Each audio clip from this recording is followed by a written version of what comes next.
Your life begins to change the moment you focus on solutions, not problems. Most people don't even realize it, but they spend their days stuck in what's wrong. They overthink, they complain, they wait for something to fix itself. And the more they focus on the problem, the bigger it feels. That's why progress feels so far away, because the focus is in the wrong place. If you keep feeding the problem with your attention, you'll stay exactly where you are. In this video, you'll learn how to focus on solutions, not problems. You'll understand how to take back control of your mind, how to stop letting your emotions make your decisions, and how to shift your attention toward what actually moves your life forward. This is real talk, real mindset work, and real results. No fluff, no hype, just clear, simple truths that will help you stop wasting time and finally start growing again. Chapter 1. Take full responsibility for what happens from now on. You know, one of the most important steps you will ever take in your life is this one right here, when you decide to take full responsibility for what happens from now on. Not for what happened years ago, not for what your parents did or didn't do, not for what your boss said last week, not for the way the world operates, but for your life from this moment forward. That kind of decision changes everything. It changes the way you think, it changes the way you respond, it changes the way you act, and most importantly, it changes what happens next. The moment you take full responsibility, you stop waiting for something outside of you to fix your life. You stop pointing fingers, you stop hoping that maybe someday your circumstances will magically get better, you stop giving your power away to other people or to the past. See, when people stay stuck in problems, it's because they're caught in a loop of blaming. Blaming is easy. Anyone can do it. You can blame your family, your past, your friends, your environment, your education, your job, the system, but none of that changes anything. Blaming doesn't build anything. It only drains your energy. It keeps your focus locked onto everything that's wrong instead of everything that could be right. And here's the truth. If you blame something, you hand over your control. You give away your ability to change. But when you take full responsibility, even when things weren't your fault, you take your power back. Responsibility doesn't mean it's all your fault. It means it's now your job to deal with it. And that shift is what creates forward movement. You can't grow if you're always explaining why you're not where you want to be. You can't improve if your energy is stuck in defending your pain. That's not how progress works. Growth begins when you say, "This is my life. It's not perfect, but I'm in charge now." Not your excuses, not your problems, you. When you take full responsibility, you start paying attention to what you can control. You begin to notice your habits, your patterns, your thinking. You ask better questions. You stop asking, "Why is this happening to me?" And you start asking, "What can I do about it now?" And that's how you shift from focusing on problems to focusing on solutions. Because problems will always be there. They're part of life. But how you show up to them, that's your choice. Every single day, you are given the chance to either complain or create. And the difference between people who move forward and people who stay stuck is not luck, it's responsibility. If you want change, you have to build it. You have to show up for yourself. No one's coming to push you every morning. No one's going to rescue you from your laziness or your procrastination. That's on you. And that's not a burden. That's your power. It's not about being perfect. It's not about having all the answers. It's about owning your effort, owning your time, owning your decisions.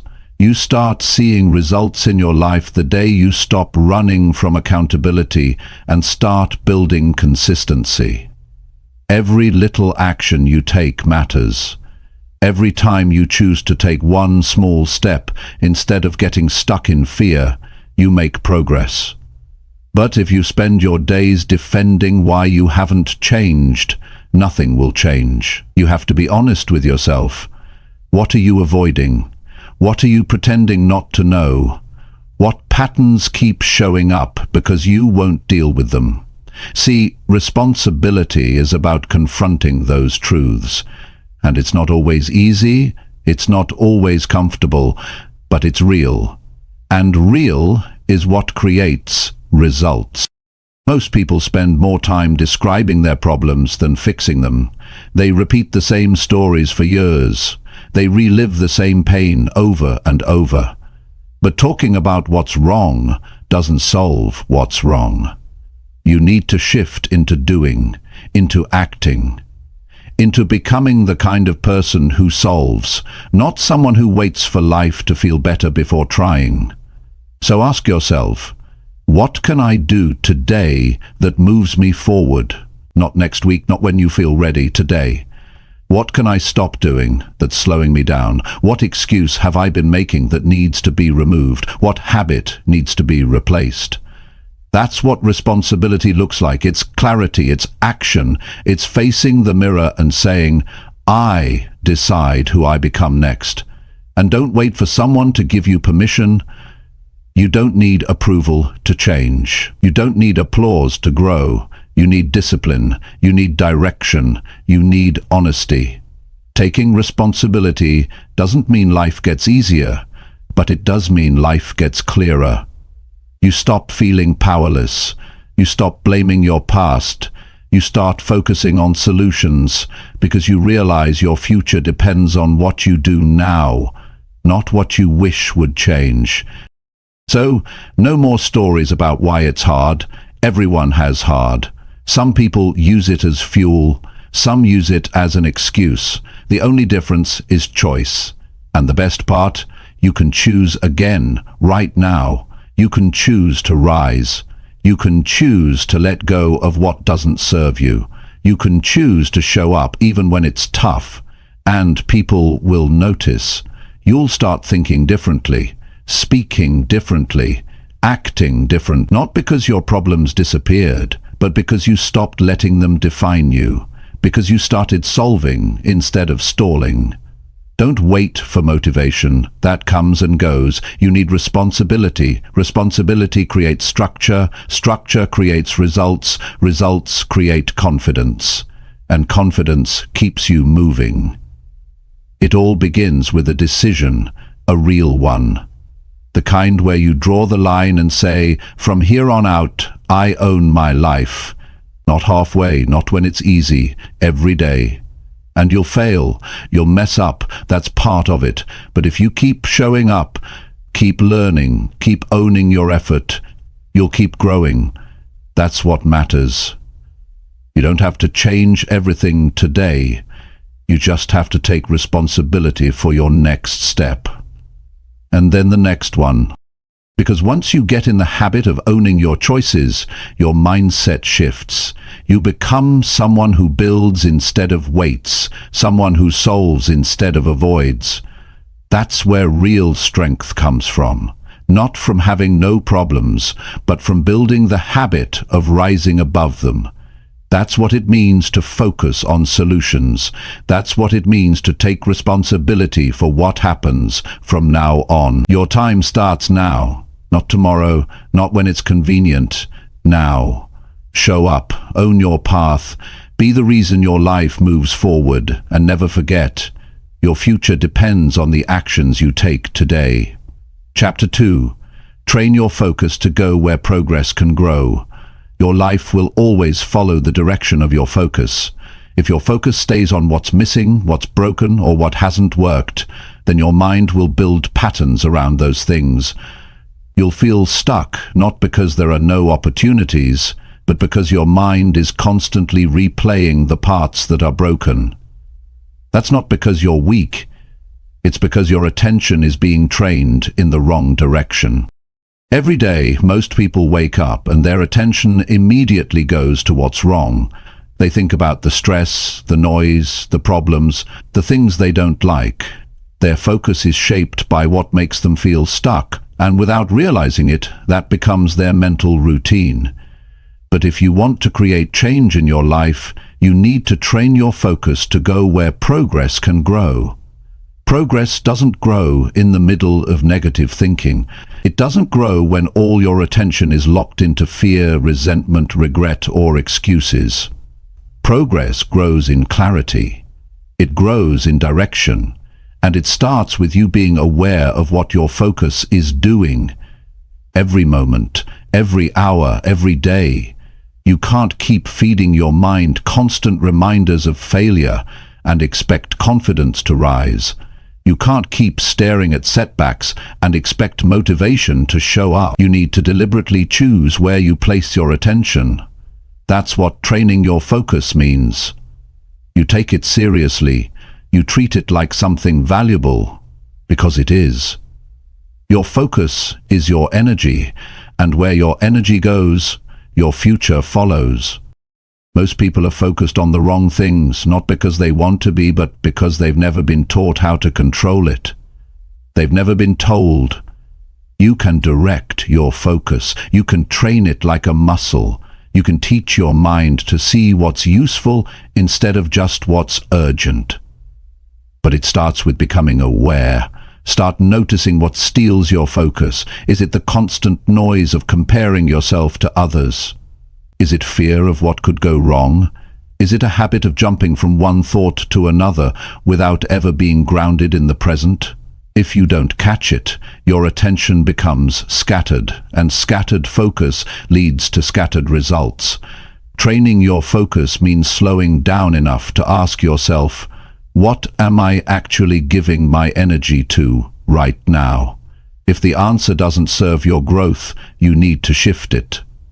This doesn't mean you ignore problems. It means you don't feed them more than they deserve. You see them, you address them, but you don't live inside them. Progress is built when you focus on actions, not distractions. When you wake up and choose to think about what you can build today. When you go through your day catching the moments your mind drifts into negativity and gently pulling it back to what matters. It's not about being positive all the time. It's about being aware and deliberate with your attention. You might feel overwhelmed some days. That's normal. But even in the middle of that, you still get to decide what gets your full focus. You still have the power to say, I'm going to give my energy to something that helps me grow, not something that makes me feel smaller. When you keep doing that, something changes. Slowly your brain starts to recognize progress as the normal way of thinking. You stop seeing everything as a problem. You start asking different questions. You ask, what can I learn from this? What's the next step I can take today? What would make this day just a little better than yesterday? And those questions pull your attention toward action, toward clarity, toward the kind of mindset that doesn't break down when life gets difficult.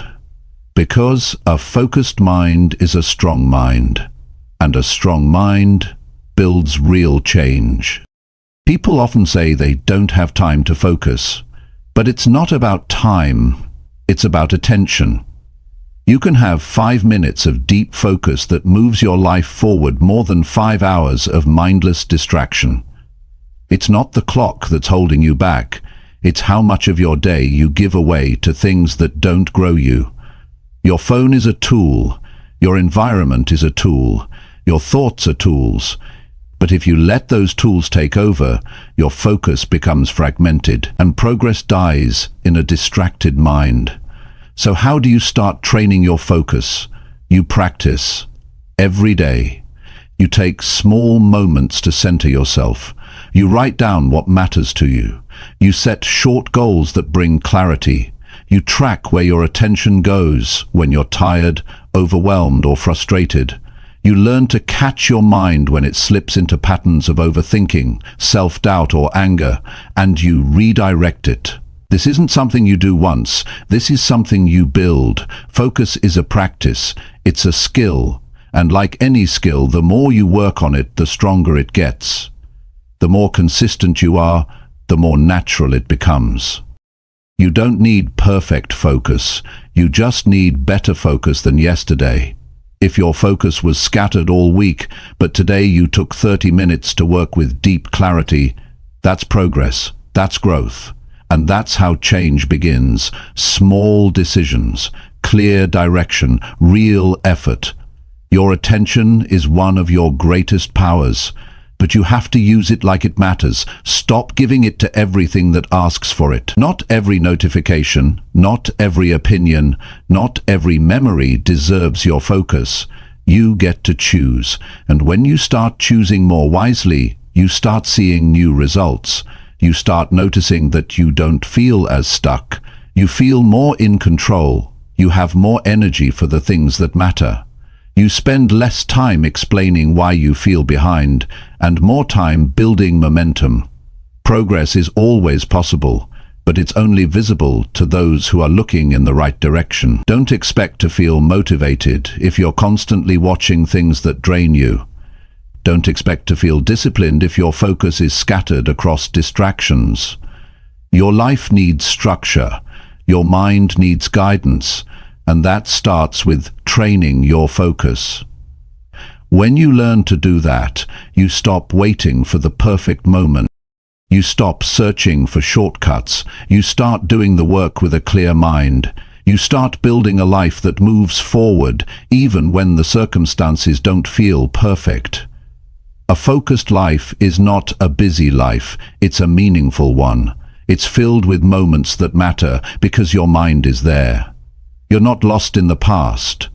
You're not drowning in the future. You're present. You're connected to the step in front of you, and that's where progress grows. So don't rush through this process. Don't look for fast results. Just stay with your focus. Practice noticing where it goes. Practice pulling it back to your priorities. Practice giving it fully to the things that make you stronger, calmer, clearer. If you do that day after day, you'll notice something powerful. You'll realize your problems haven't disappeared, but your focus has shifted. And because your focus shifted, you became someone who builds instead of breaks. Someone who moves forward instead of staying stuck. Someone who trains their attention to follow growth, not chaos. This is how you take back control of your mind. This is how you take back control of your results. Train your focus, and progress will follow. Chapter 3. Act before fear makes the problem feel too big. One of the biggest mistakes people make in life is waiting. Waiting until they feel ready. Waiting until they're no longer afraid. Waiting until the situation seems easier. But the longer you wait, the harder everything starts to feel. Fear doesn't shrink on its own. It grows. It multiplies. The more time you spend thinking about the problem without doing anything, the more impossible it starts to look. That's how your mind works. When you hesitate, when you pause too long, your imagination takes over and turns challenges into monsters. What started as a small step becomes a mountain in your mind, not because it's truly that difficult, but because you've allowed fear to stretch it out of proportion. That's why the most important action you can take is to move early. Act before fear has time to build. Act before the problem becomes exaggerated in your thoughts. When something difficult shows up in your life, your first instinct might be to pull back, to think more, to analyze, but overthinking rarely gives you more courage. What builds courage is movement. Doing one thing that proves to your mind you're not helpless, that you're not stuck, that you still have the ability to move forward no matter how unsure you feel. Fear will always find a way to grow if you give it space. If you let fear sit in your head too long, it starts controlling your voice, your choices, and your decisions. It tells you to stay safe. It reminds you of the last time you failed. It plays all the worst-case scenarios in your mind. But fear is not a signal to stop. It's a sign to start. Not recklessly, not blindly, but intentionally. Because the longer you stall, the more power fear gains. It's important to understand something very real about the way your brain works. Your brain is built to protect you. It scans for threats. It's always looking for danger, but it doesn't know the difference between real danger and discomfort. So when you feel nervous about making a move, your brain says, "Let's wait." And if you follow that voice, you create a habit of hesitation. That habit becomes automatic, and one day you wake up and realize you've been standing still for months or years, not because you're incapable, but because fear trained you to pause instead of push. You don't overcome fear by thinking about it. You overcome it by doing something that moves your life forward. That might be a small step. That might be a conversation. That might be applying for something, showing up somewhere, speaking up, committing to a plan. But the key is movement. Because once you move, your brain starts getting a new message. It starts learning that the discomfort is not deadly. That stepping forward didn't destroy you. That doing the hard thing gave you proof you can keep going. It's not about getting rid of fear completely. It's about refusing to let it lead. Fear might still be in the room, but you're the one walking. You're the one acting. And with every action, fear gets quieter.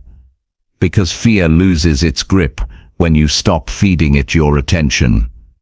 Action gives you something fear can't touch: momentum. When you act, you gain ground. You gain experience. You gather real feedback instead of assumption. Most of what you fear will never happen. But you won't know that if you stay stuck in your head. The longer you wait, the more stories your mind creates. And most of those stories are based on worst-case thinking, not reality. When you act early, you take away fear's chance to build. You stay in control. You keep the problem small enough to solve. That's the advantage of acting before you feel fully ready. You catch the challenge before it turns into a crisis. You deal with it while it's still manageable. You prevent it from growing into something that drains your energy and clouds your judgment. People think courage feels like confidence, but courage often feels like shaking hands, a nervous stomach, a dry throat, and still doing the thing anyway. Courage doesn't come first, it shows up after the action. You build it as you go, and the more you practice doing hard things, the less control fear has over your choices. Don't wait for everything to feel certain. That moment might never come. Some clarity only arrives after you begin. You take one step, and the next step becomes a little clearer. You move, and your mind starts adapting. But if you wait for clarity before you move, you miss opportunities. You stay behind. You let fear guide your pace, and fear has no interest in your growth. It only wants your safety, and safety, while comfortable, never builds a meaningful life.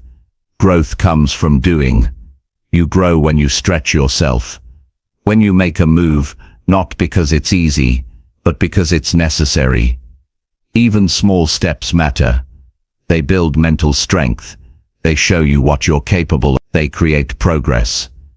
And progress gives you energy. When you see movement, you feel motivated. When you feel stuck, you lose belief in yourself. That's why action is always the answer when fear starts speaking louder. You don't need to know everything to begin. You need to know what matters right now. You need to trust that progress doesn't come from perfect conditions. It comes from deciding, this matters to me, and I'm willing to act before fear takes over. That mindset creates a life of results, a life of growth, a life that keeps moving even in the face of uncertainty. Think about how many things you've avoided because fear made them seem too big. Think about the chances you didn't take, the conversations you avoided, the goals you postponed, not because they were impossible, but because your mind kept enlarging the problem. And now imagine if you had acted earlier. If you had taken that first step before fear built a wall around it, your life would be in a different place. It's not too late to change that. The next time something feels intimidating, ask yourself, What can I do right now that moves me forward, even a little? That one step might be all it takes to shift your momentum. And momentum is powerful. It breaks hesitation. It builds belief. It reminds you that fear doesn't get to decide your direction. Train yourself to catch fear early. Learn to recognize when it starts whispering reasons to wait.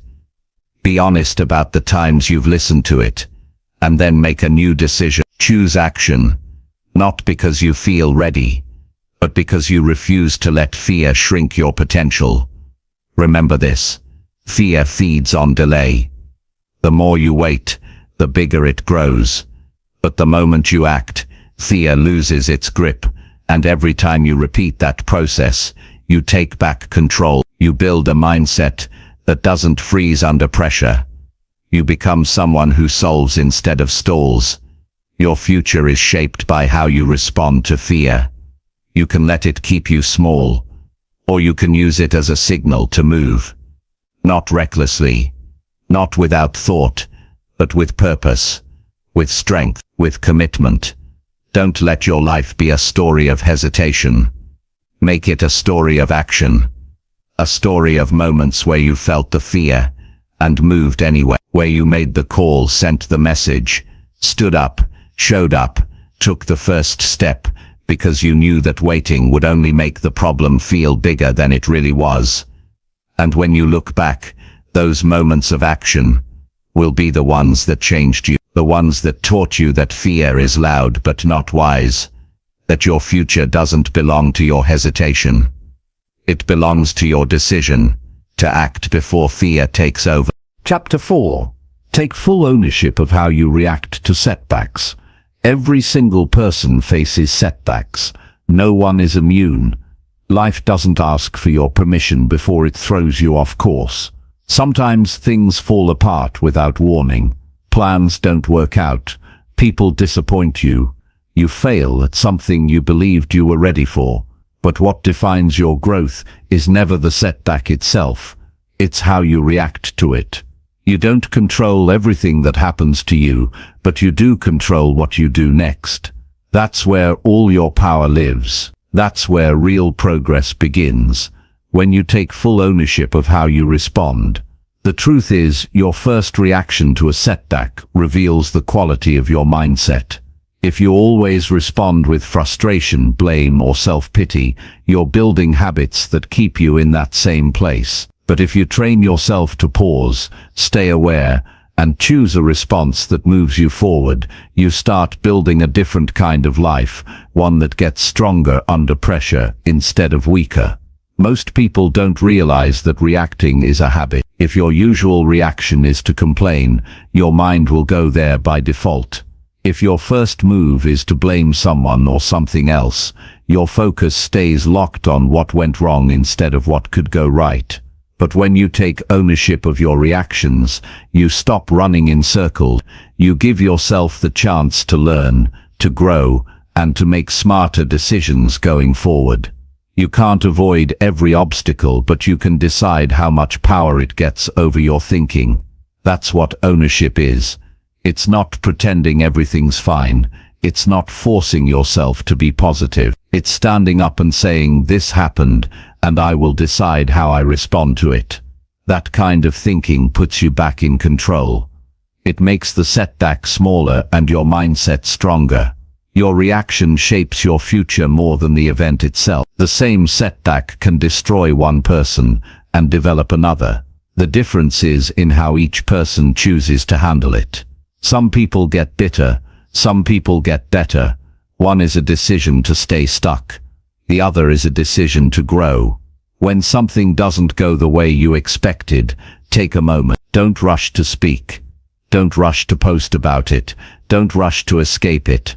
Sit with it. Ask yourself real questions. What just happened? What am I feeling right now? What does this reaction say about how I've been handling pressure? Then go deeper. What would a stronger version of me do right now? What action would help? Not just feel good, but actually help. You grow when you stop reacting and start responding. A reaction is automatic. A response is intentional. A reaction is emotional.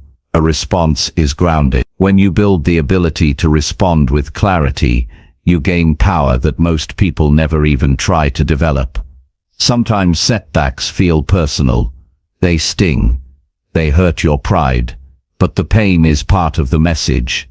If you pay attention, setbacks will show you where you need to improve. They'll highlight weaknesses in your thinking, your habits, your expectations.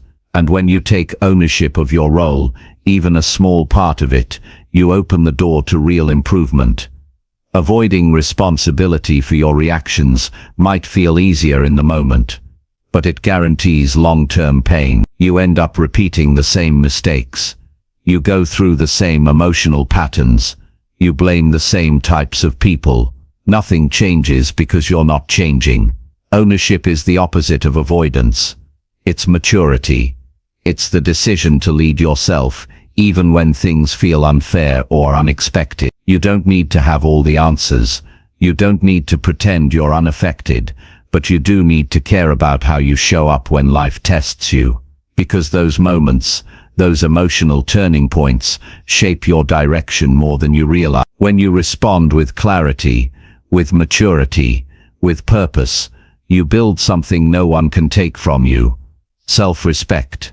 Taking full ownership of how you react doesn't mean you suppress your emotions. It means you manage them. It means you don't let them decide your next move. You feel them, you process them, and then you choose what to do. You don't lash out, you don't quit. You don't sit in anger or shame. You breathe, you reflect, you move forward with strength. You also need to stop waiting for perfect circumstances to practice this. You won't learn how to respond better if you only work on yourself when life is calm. You learn in the heat. You grow in the challenge. You develop mental strength when you apply it in real time. Not when everything feels easy, but when things feel hard. And don't confuse responsibility with guilt. Ownership is not about blaming yourself for everything. It's about recognizing your power to choose your attitude, your focus, and your next action. That power is yours, even when things feel completely out of control. Even when you feel tired, misunderstood, or underfoughted, you still get to choose how you handle it. You also can't control how others respond to you, but you can always control how you respond to them. Some people will test your patience. Some will doubt you, reject you, disrespect you. But when you take ownership of your response, you protect your peace. You don't hand over your emotional stability to someone else's behavior. You decide how you want to feel. You decide what standard you want to live by. That's what makes you stronger than the moment. When things fall apart, your reaction either builds your character or exposes what still needs work. That's not something to fear. That's something to use. Let your reactions become a learning ground. Pay attention to the patterns that keep coming back. Do you get defensive too quickly? Do you shut down? Do you try to avoid reality? Those reactions are habits, and habits can be changed. Start small. The next time something annoys you or stresses you out, catch your reaction. Pause. Don't let it take over. Ask yourself, is this how I want to respond? Is this who I want to be right now?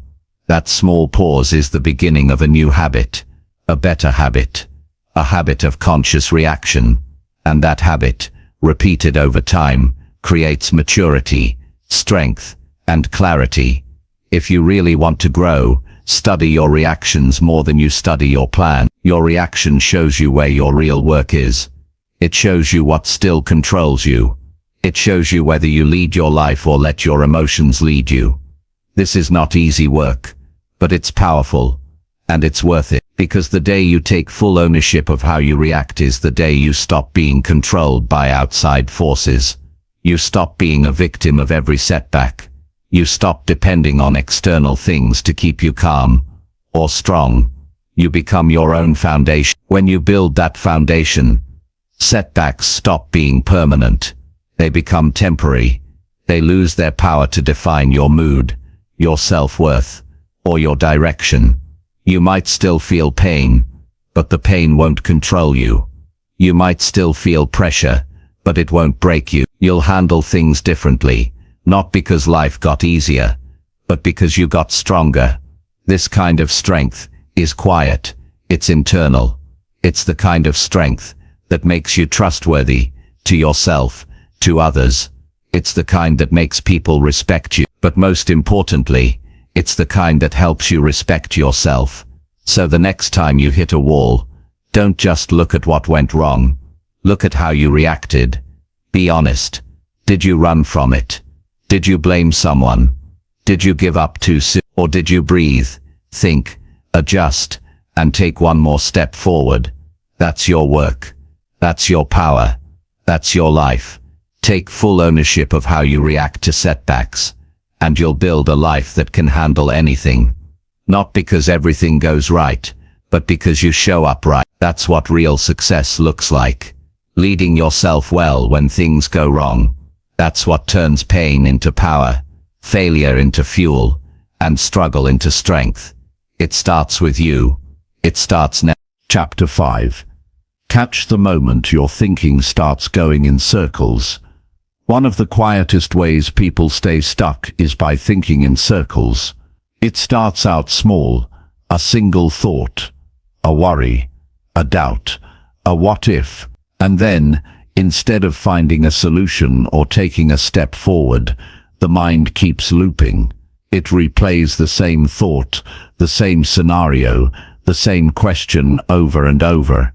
You go through your day, but that one worry keeps coming back. You try to focus, but your mind keeps spinning. You're not solving anything. You're just exhausting yourself with the same thoughts dressed in different words, and you don't even notice it happening. That's the danger of circular thinking. It feels like thinking, but it's really just spinning. It gives the illusion of effort, but it's not progress. It drains energy, builds stress, and blocks clear decisions. If you want to grow, if you want to solve your problems and move forward, you have to learn to catch the moment your thinking starts going in circles. That moment matters, because the longer the loop continues, the harder it becomes to break it. Your thoughts begin to reinforce each other. They feed off your fear. They start building emotional momentum, and soon you're not just thinking. You're stuck in a pattern that controls how you feel, how you behave, and how you respond to life. The key is awareness. Not judgment, not panic, just awareness. You need to start paying attention to the way your mind moves. Begin noticing the signs. When you're thinking about the same problem again and again without a new idea or a step forward, that's a sign. When you start getting anxious just from thinking, not from anything real in front of you, that's a sign. When your thoughts start circling, instead of leading anywhere, it's time to pause. That pause is powerful. It gives you a chance to step out of the loop and step into clarity.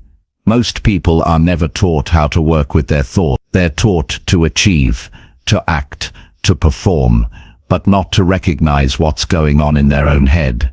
So when circular thinking takes over, they assume they're just being thorough, or careful, or thoughtful. But thinking should lead to answers, to action, or to peace. If it leads only to tension and exhaustion, you're not solving, you're spinning.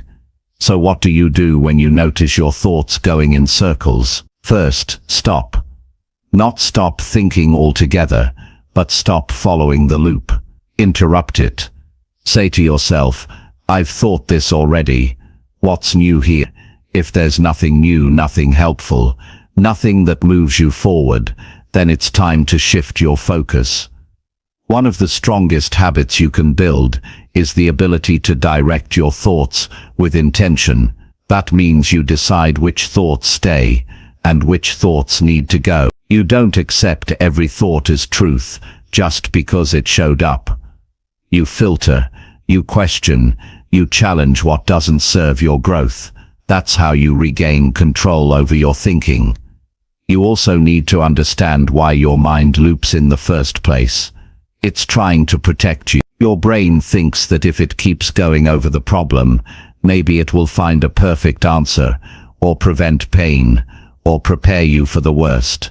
But what it's really doing is holding you in a state of emotional paralysis. Nothing changes. You just get more stressed. So remind yourself, thinking without action doesn't reduce fear, it increases it. Now this doesn't mean thinking is bad. Thinking is powerful.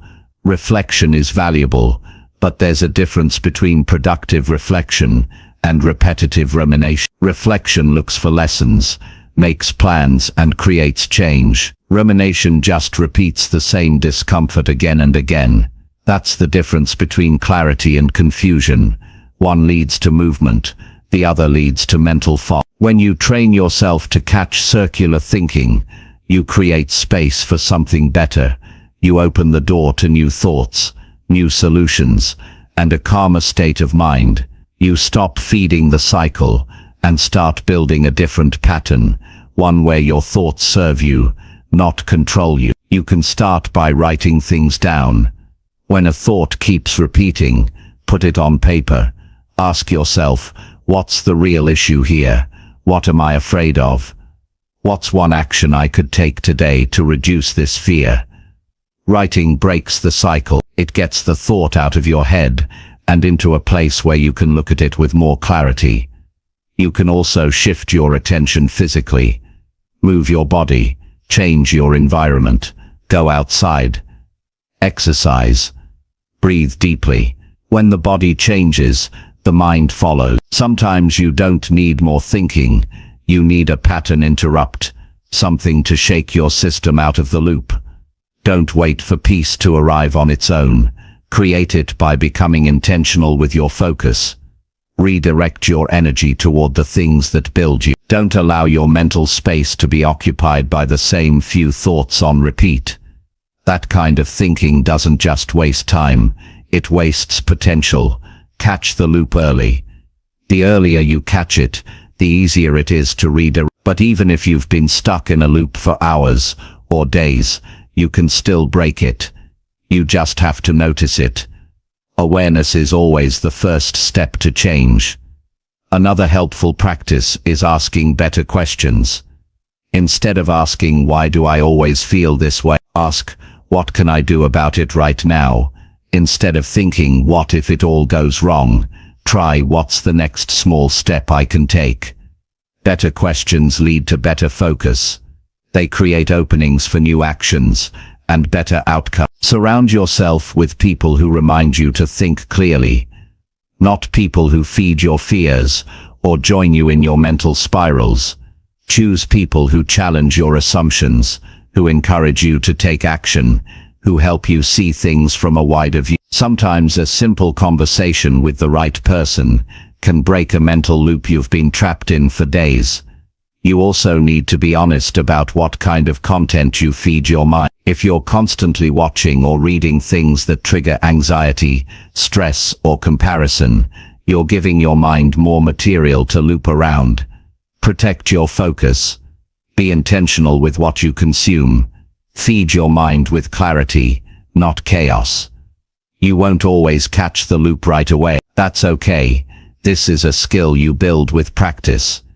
Every time you notice your thinking go in circles and choose to step out of it, you're strengthening your mind. You're building mental discipline. And that's one of the most important skills you can develop if you want to grow in life. There's nothing weak about struggling with your thoughts. Everyone does. But there's something powerful about choosing to face that struggle with awareness and strategy. You don't have to be perfect. You just have to care enough about your mental clarity to work on it. To pause, to shift, to catch the loop and choose better. When your mind is clear, your life starts to move. You make better choices. You feel less overwhelmed. You see solutions that were hidden behind the noise. That's what happens when you stop spinning and start directing your thought. Your life is shaped by the quality of your focus.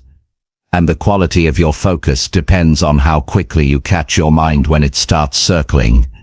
Catch it early, train it daily, guide it firmly, and build a future that reflects clarity, not confusion. That's how real progress is made. One clear thought, one better reaction, one strong decision at a time. Chapter 6. Create space to think, instead of rushing into panic. Most people are trained to react, not to think. When something unexpected happens, when plans go off track, when someone says something hurtful, when you get bad news or face a sudden challenge, the natural instinct is to panic. You feel it in your chest. Your thoughts speed up, your breathing shortens, your decisions become fast, emotional, and often poor. That panic creates pressure, and that pressure pushes you to act, even when acting immediately isn't the right thing. It makes you feel like you have to fix everything right now, but rushing is rarely the solution. In fact, rushing often creates more problems. What you really need in those moments is space.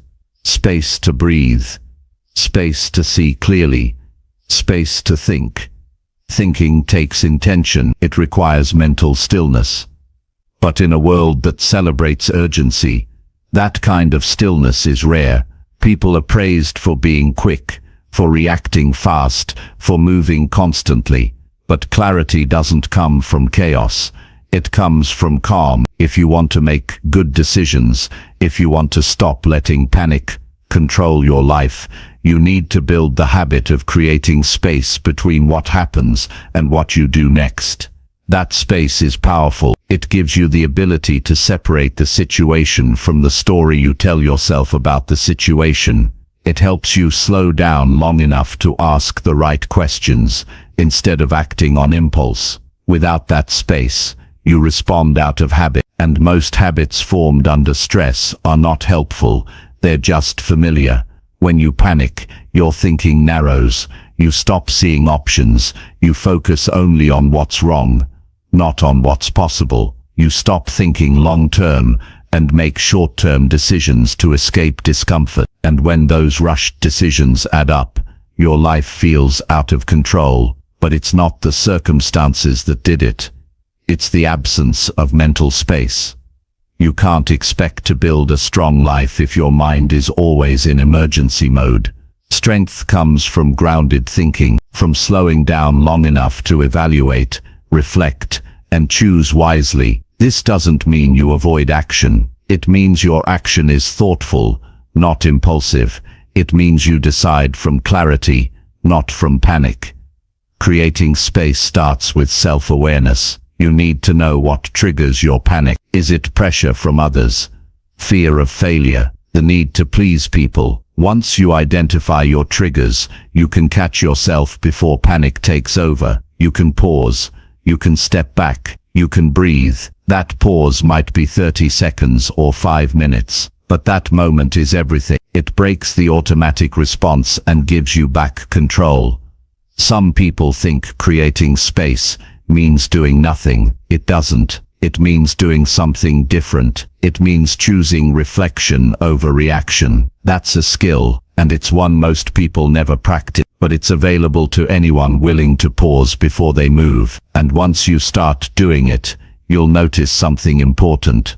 Most of the pressure you feel isn't coming from the outside. It's coming from inside your own mind. Your thoughts, your expectations, your fear of being wrong or looking weak. But when you step back and breathe, that pressure starts to shrink. The problem doesn't disappear, but your ability to handle it grows. That's the difference between reacting and responding. One feels urgent and chaotic. The other feels deliberate and focused. To build this habit, you have to create systems in your life that support stillness. Maybe it's taking 5 minutes in the morning before your day begins, just to sit quietly and center yourself. Maybe it's journaling in the evening to release the mental noise. Maybe it's learning to say, I need a moment, when a situation feels emotionally charged. These small practices make a big difference. They train your mind to seek space instead of spiraling into panic. You can also train your body to support this process. When your body is tense,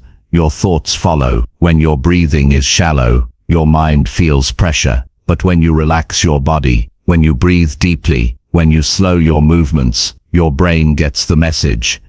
It's safe to think, and that's when better ideas come. That's when you see the full picture instead of just the problem. In high-pressure moments, most people want quick answers, but what they need are better questions. Questions like, what matters most right now? What's one smart thing I can do? What's within my control? Asking questions opens your thinking. It pulls you out of fear and into focus, and that's where good decisions are made. Don't expect others to create that space for you. In fact, people around you might want quick decisions. They might rush you, pressure you, or expect you to react immediately. But that's not your job. Your job is to stay grounded, to protect your clarity, to value your peace more than their expectations. Because if you give up your thinking space to please everyone around you, you lose yourself, and a life without mental clarity becomes reactive, chaotic, and empty. Protect your time, protect your thoughts. If something feels urgent, ask yourself, is it really urgent? Or is it just uncomfortable? That distinction is important. Not everything that feels urgent deserves immediate action. Some things need space. They need time to breathe. They need quiet thought. And the more you give yourself that, the more confident you become in your choices. This is not about being slow. It's about being smart. It's about making decisions that serve your future, not just your emotion. When you rush, you satisfy the moment. When you think, you serve the long term, and life rewards those who can hold both urgency and clarity at the same time. You're going to face situations that test you. People will misunderstand you. Plans will fall through. Emotions will rise. But that doesn't mean you need to panic. That's your old habit. That's the reaction you used to rely on when you didn't know there was a better way. Now you do. Now you can pause. Now you can create space. You can say, I don't need to figure this out in the next 5 minutes. I need to think clearly. I need to understand what's happening. I need to move from strength, not from fear. And the more you do this, the more you trust yourself. You stop fearing problems because you know you can handle them with a calm mind. You stop avoiding pressure because you've trained yourself to stay grounded in it. That's what builds real confidence. Not the absence of challenge, but the ability to think clearly when it comes. This kind of control doesn't show up overnight. You build it over time. Each time you pause instead of panicking, you're changing your pattern. You're building a new pathway in your brain, one that says, I don't need to rush. I don't need to react. I can think. You'll start to notice that people around you react to life very differently. Some people always seem frantic, always stressed, always overwhelmed. Others seem composed, thoughtful, effective. The difference is not that one has fewer problems, it's that one has learned to protect their space. They've trained themselves to pause, and that's what you can do too. You deserve that kind of peace. You deserve to live with intention, not just reaction. You deserve to trust yourself, even in uncertain moments. But that starts with one decision, the decision to create space. Not tomorrow, not when things calm down. Now, in this moment, in the next challenge, in the next pressure-filled situation, you get to choose, you get to breathe, you get to think. And once you start living that way, you'll wonder why you ever gave panic so much power. You'll see how much better life works when you give your mind the time and space it needs to lead you forward. And you'll build a future, not out of reaction, but out of real, thoughtful, steady action. That's how strong minds are built. That's how wise choices are made. And that's the kind of life you were meant to create. Chapter 7. Ask yourself what would actually help right now. Most people don't realize how often they get in their own way simply because they don't pause to ask the right question. They get caught up in frustration, doubt, stress, or confusion, and they keep pushing through it, repeating the same thoughts, the same complaints, the same behaviors, without stopping to reflect. But progress doesn't come from pressure alone. It comes from clarity. And one of the fastest ways to find clarity is to ask yourself a simple question in the middle of the mess. What would actually help right now? Not what feels good. Not what looks impressive. Not what others expect. What would actually help right now? That question cuts through the noise. It forces your mind to shift from overthinking into practical thinking. It moves your attention away from blame, regret, and wishful thinking, and back to real action. It's not a complicated question, but it's one that very few people ask themselves in the moments when they need it the most. When your day is falling apart and nothing seems to be working, what would actually help right now? When you feel tired, angry, or discouraged, what would actually help right now? When you're overwhelmed with options and can't make a decision, what would actually help right now? Not next week, not next month, not when you have more time or energy right now. This question works because it forces you to step into the present. Most stress lives in the past or the future. You replay something that already happened, or you worry about something that might happen. But rarely do people sit with the current moment long enough to understand what they really need. That's why asking this question brings you back to the center. It grounds you. It stops the spiral. It gets you thinking clearly again. You can't move forward if you don't know what you're aiming for, and in moments of pressure, the mind wants to escape, not act. You look for distractions, reasons, or escape routes, but what helps is often simple. Take a break. Get honest with yourself. Set a small goal. Ask for help. Drink water. Go for a walk. Write it down. Silence your phone. These small decisions, when made with intention, can break the tension and give you a way forward. Not every situation needs a big solution. Most moments require a practical shift, but you won't find that shift unless you're asking the right question. Most people ask, "Why is this happening?" or "What's wrong with me?"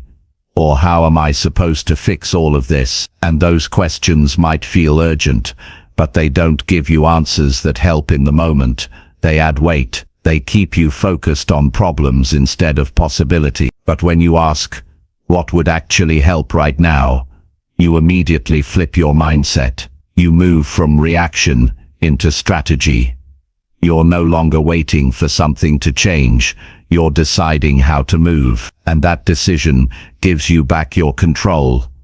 It doesn't have to be dramatic. Maybe what helps right now is turning off all the noise around you. Maybe it's stepping outside for some quiet. Maybe it's finishing the one small task you've been avoiding all day. Maybe it's forgiving yourself for not being perfect. Maybe it's choosing to speak up about something you've been bottling up. Or maybe it's just resting without guilt. Whatever it is, you'll only know if you slow down long enough to ask. This practice builds self-awareness. The more you ask this question, the more you begin to notice your own patterns. You start recognizing what throws you off and what brings you back. You become better at responding to stress with intention rather than emotion. You stop waiting for the perfect condition, and you start creating better conditions with simple actions. Asking this question also builds emotional maturity. It teaches you to separate your feelings from your actions. You can feel disappointed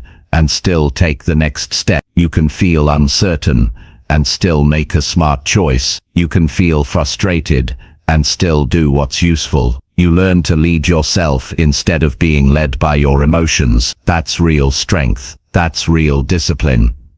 It also helps you communicate better. When you're in a tough conversation and your emotions are starting to take over, you can pause and ask yourself quietly, what would actually help right now? Sometimes it's listening more. Sometimes it's saying less. Sometimes it's walking away for a minute to cool down. That small question can save you from saying things you don't mean or doing something you regret. It gives you a better grip on your behavior. This question isn't just for hard times either. It works when things are going well. If you're feeling focused and productive, ask yourself, what would actually help right now to keep this momentum going? You might realize you need to protect that time, cut distractions, or dive deeper into what's working. It keeps your progress intentional, not accidental. If you feel like you're spinning your wheels, this question gives you a reset. It shifts you away from wishful thinking and into reality. You start solving, not stalling. You stop hoping things will get better on their own, and you begin taking responsibility for how you respond to your current situation. Over time, this becomes a habit. Instead of feeling overwhelmed by problems, you become the kind of person who steps back, breathes, and looks for a real solution. Not a perfect one, but one that helps in the moment. That's how confidence is built, not through huge achievements, but through the steady habit of solving what's in front of you. This mindset also trains you to stop catastrophizing everything. You learn that not every bad moment means everything is ruined. You stop making problems bigger than they are, because you've trained yourself to look for small practical steps forward. You start to believe in your ability to handle life, because you've proven it to yourself over and over in small ways. The more you practice this, the faster your recovery time becomes. You'll still face stress. You'll still have bad days, but you won't stay there as long. You'll catch yourself. You'll regroup. You'll shift your attention from the noise to the action. And that's where your progress lives. Not in perfect planning, but in present awareness. Start using this question in your daily life. When you're tired, ask it. When you're stuck, ask it. When you're emotional, ask it. When you're distracted, ask it. Write it down. Put it where you'll see it. Make it part of how you think. And the more you use it, the more power you take back from your emotions, your environment, and your old patterns. You'll begin to notice you waste less time. You'll catch yourself before you spiral. You'll make fewer excuses and more progress. And you'll become someone who doesn't wait for circumstances to change, because you've trained yourself to change your response instead. That's what self-leadership looks like. It's not loud or dramatic. It's a quiet question, a simple pause, a better decision, one moment at a time. That's how you stay grounded. That's how you keep moving forward. And that's how you turn your attention into action that actually makes a difference, not someday, right now. Chapter 8. Replace complaining with one simple action every day. Every day people waste time, energy, and potential by complaining. It becomes a habit so quickly you don't even realize you're doing it. You wake up tired, so you say it out loud. You see something you don't like, and you point it out. Someone makes a mistake, and you talk about it to someone else. You hear bad news, and you add your voice to the noise. Little by little, this habit builds a mindset, and that mindset creates a life. A life that's reactive, negative, stuck. Because the more you complain, the less energy you have left to change anything. Complaining doesn't fix the situation. It doesn't make you stronger. It doesn't give you a better outcome. It simply keeps you focused on what's wrong. And when your attention stays locked on what's wrong, you stop seeing what's possible. You stop looking for what can be done. You spend your day in frustration instead of progress. It's easy to complain. That's why so many people do it. It doesn't take discipline. It doesn't take courage. It takes nothing from you, except your peace and your power. But if you want your life to get better, you have to do better with your words, your attention, and your effort. And the best place to start is simple. Replace complaining with one useful action every day. One small action, not a perfect solution. Not a huge leap. Just one thing that moves your life in the direction you say you want. Because what you do daily shapes who you become. If your daily habit is to find something to complain about, you become someone who sees the world through frustration. If your daily habit is to take one step forward, no matter how small, you become someone who builds progress instead of talking about problems. Most people complain because it feels like release. You're upset. Something didn't go right, and you want to let it out. You want someone to hear it. You want to feel validated. That's understandable. But you have to ask yourself, what does this do for me? After I complain, what's actually better? Did the problem go away? Did my mindset improve? Did I grow? Or did I just waste more time sitting in what I already knew? Now imagine if every time you caught yourself complaining, you stopped and asked yourself, what's one thing I can do right now that helps? Maybe it's sending an email you've been avoiding. Maybe it's organizing something in your space. Maybe it's checking off one item on your list. Maybe it's apologizing. Maybe it's drinking water and resetting your energy. It doesn't have to be big. It just has to be different from complaining. That shift builds a powerful habit. You teach your brain that discomfort doesn't need to be expressed through negativity. It can be transformed through action, and that action creates motion. It creates momentum. You stop repeating the same emotional patterns because you're interrupting them with real movement. This doesn't mean you suppress your feelings. It means you respect them enough to do something useful with them. If something upsets you, notice it, but don't just talk about it. Move with it. Ask yourself, what would progress look like here? Then take one step in that direction. That's how you take responsibility without being overwhelmed. One moment, one choice, one shift in direction. When you replace complaining with action, your confidence grows. You begin to trust yourself again, because instead of relying on someone else to make things better, you're showing up for yourself. You're being the kind of person who handles things, even when it's inconvenient. Even when you're tired, even when it's not fair. You don't need to be perfect. You don't need to fix everything. You just need to stop using your words to describe how stuck you feel, and start using your time to change what you can. The results won't always show up right away, but your mindset will shift instantly. Because deep down your brain knows the difference between expressing and improving. And the second you take action, it knows you're leading your life instead of being led by circumstances. The habit of complaining creates mental fatigue. It wears you out before the day even begins. It makes you feel powerless, because all you're doing is reacting. But when you build a habit of small daily action, you build emotional resilience. You learn that even on the worst days, you still have choices. You still have the ability to respond instead of repeat. Start small.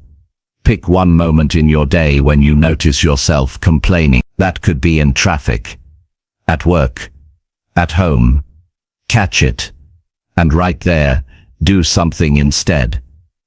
If you're stuck in traffic and getting annoyed, use that time to learn something.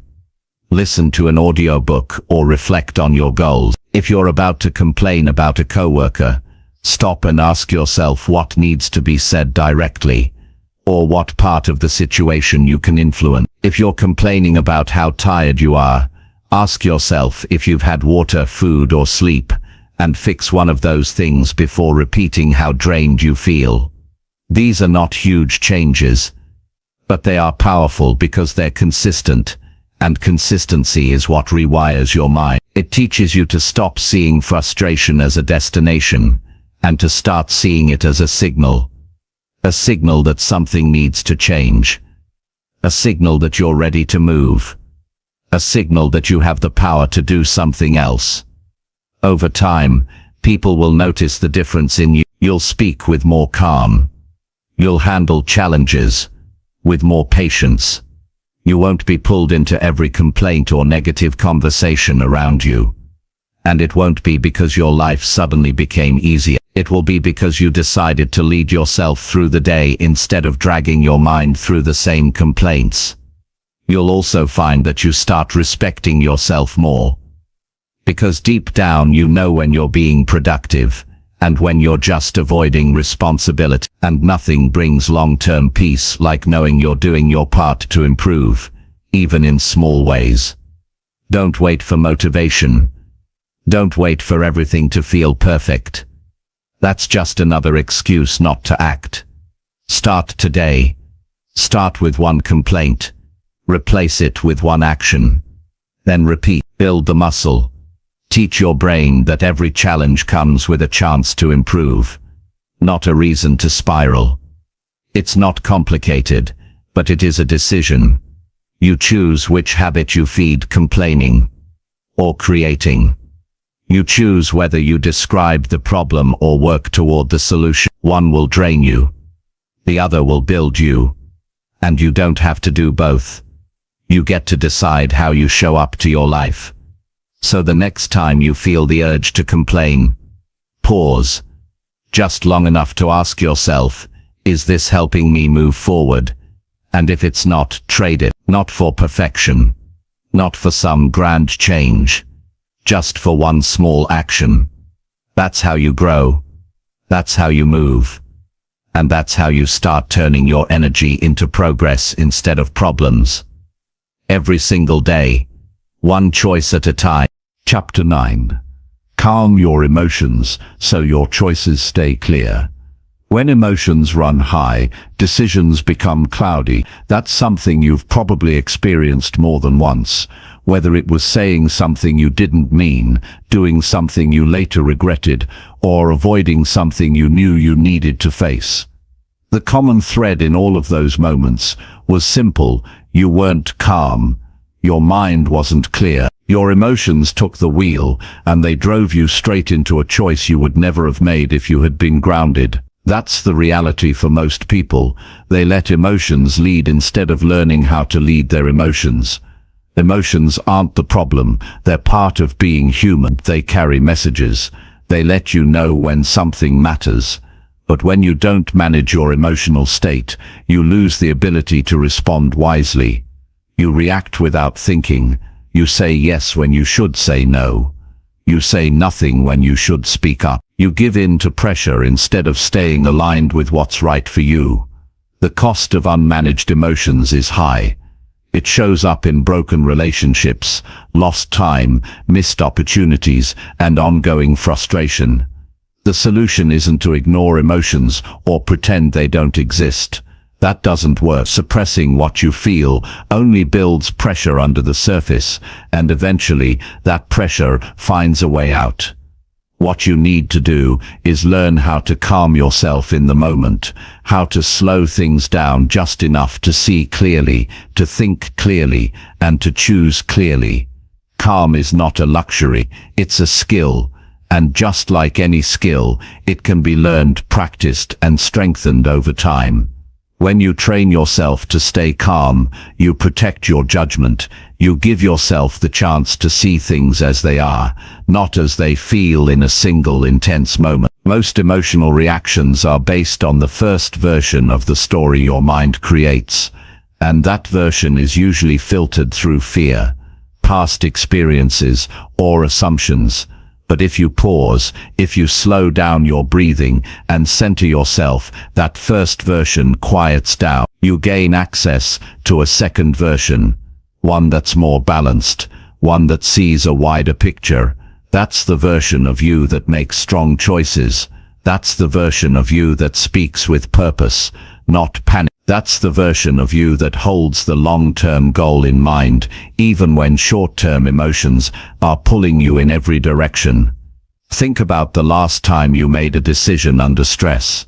How did that turn out? Were you proud of how you handled it? Or did you walk away thinking, I should have taken a moment? I didn't need to react like that. That feeling isn't guilt, it's awareness. It's your deeper self telling you that there's a better way to move through challenges. You don't become emotionally calm by accident. You build it with practice. You build it by noticing your signals, the tightness in your chest, the heat in your face, the racing thoughts, the shallow breath.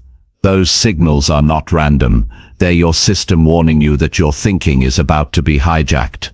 And that's your cue to pause. When something triggers you, an argument, a rejection, a delay, your body reacts before your logic does. That's why it's critical to learn how to calm your system. You do it by breathing deeper, by pausing before speaking, by stepping away when needed, by grounding yourself in the present moment. Those few seconds of calm can change everything about what you say and do next.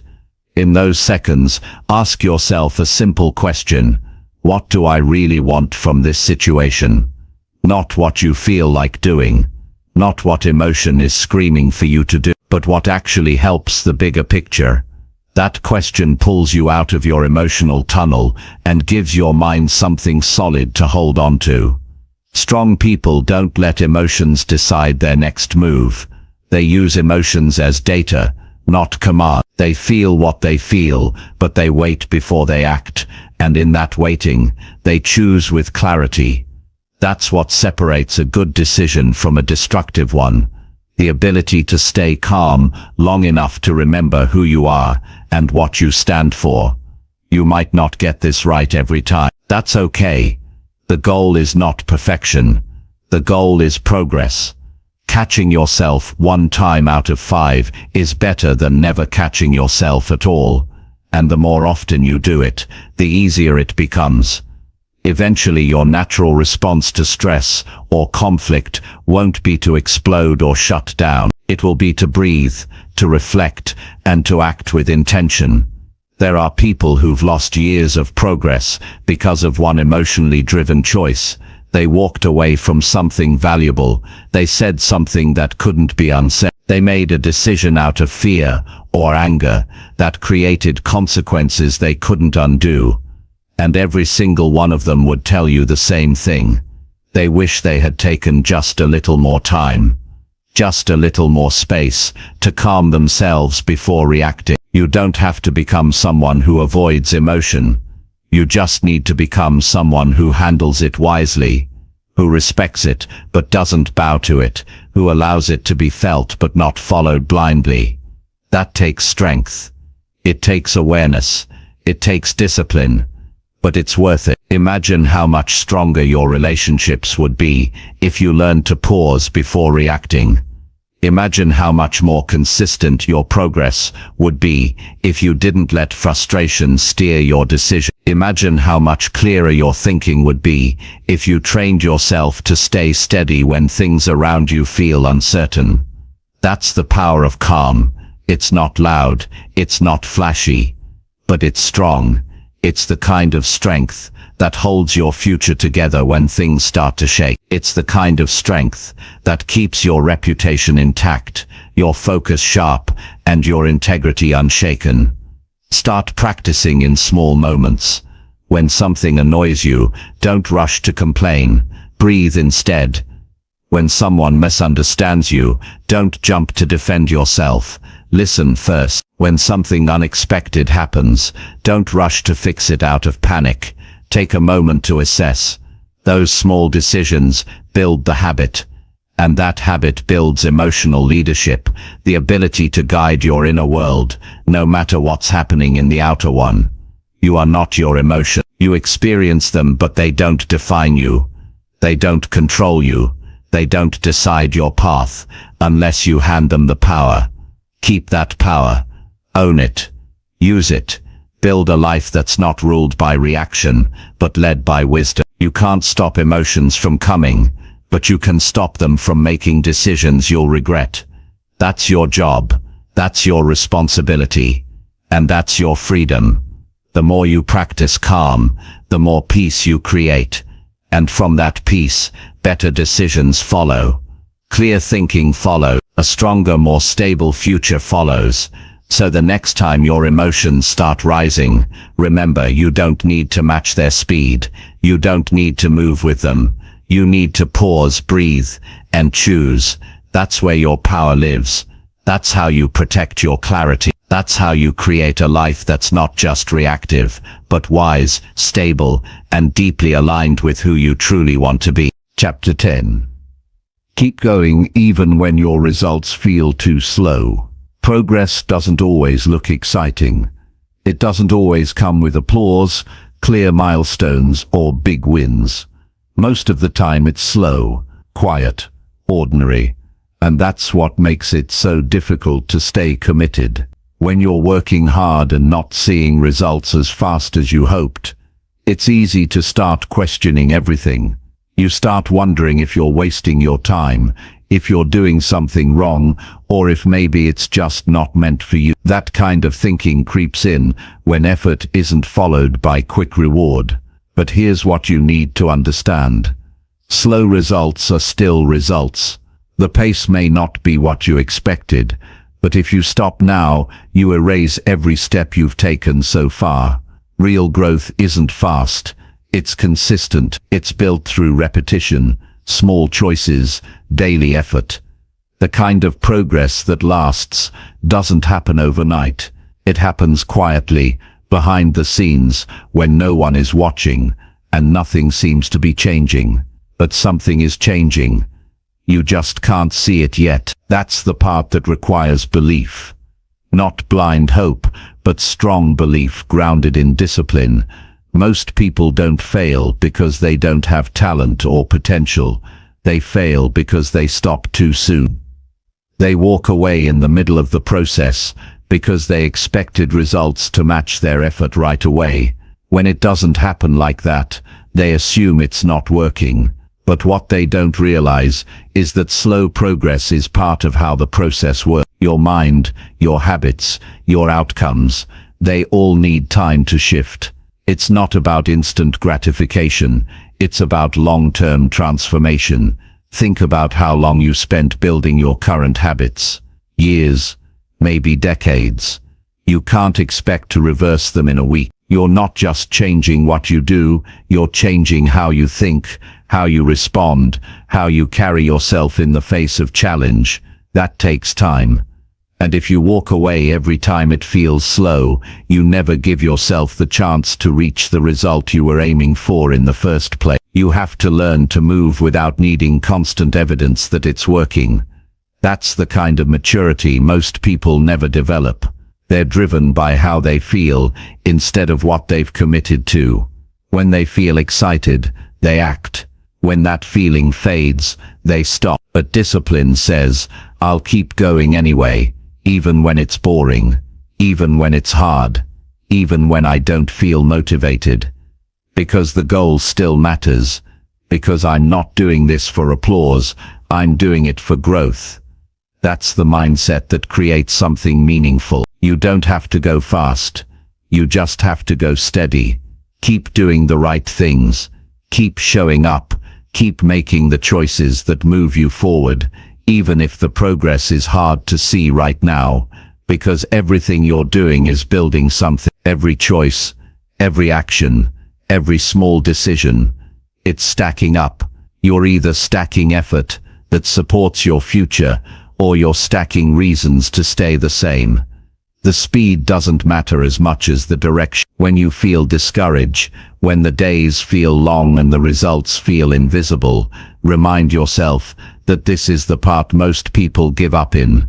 And that's exactly why you should. Because if you stay consistent through the slow seasons, you become the kind of person who can handle success when it comes. You develop the patience, the strength and the mindset required to keep going once you actually get the result you've been working for. People often say, it's not working, when what they really mean is, it's not working fast enough. But if you've been putting in the work, if you've been honest with your effort, and if you've been doing the right things, even inconsistently, then you're moving forward. You just have to keep going long enough for the process to catch up. You can't rush real change. You can't speed up growth just because you want it to happen faster. It takes what it takes, and it's your job to keep showing up during the wait. That wait is where you build character. That wait is where you learn the difference between interest and commitment. Anyone can be interested when it's new and exciting, but staying committed when the excitement wears off, that's where transformation happens. This is where most people look for shortcuts. They want the quick fix, the overnight success. But what they don't realize is that every shortcut has a cost, and that cost is often a weak foundation. If you get something too fast, you're not prepared to hold on to it. You haven't built the habits or the strength to maintain it. That's why slow growth is actually a gift. It prepares you. It strengthens you. It makes you ready for what's coming. Remind yourself why you started. Go back to the reason, the goal, the future you imagined when you first committed to this path. That vision still matters. It's still real. It's just waiting on your consistency to catch up. Don't let the slow pace convince you to stop. Keep building, keep working, keep choosing the action over the excuse. Every day, no matter how small, no matter how long it takes, you're not stuck because you're slow. You're only stuck if you stop. Slowness is not failure. It's a sign that you're doing the hard work, that you're walking through resistance, that you're building something real. Don't compare your journey to anyone else's timeline. You have no idea how long they've been working behind the scenes. Focus on your own pace, on your own progress, on your own direction. The world moves fast.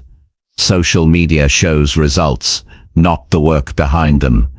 Don't fall for the illusion that everyone is moving faster than you. They're not. Everyone has seasons of slow growth, setbacks and waiting, but the ones who keep going, the ones who stay consistent through those seasons, those are the ones who reach their goals. You're doing better than you think. The fact that you're still here, still trying, still showing up, that means something. That means you're in this for the right reason. Don't let frustration distract you from what's still possible.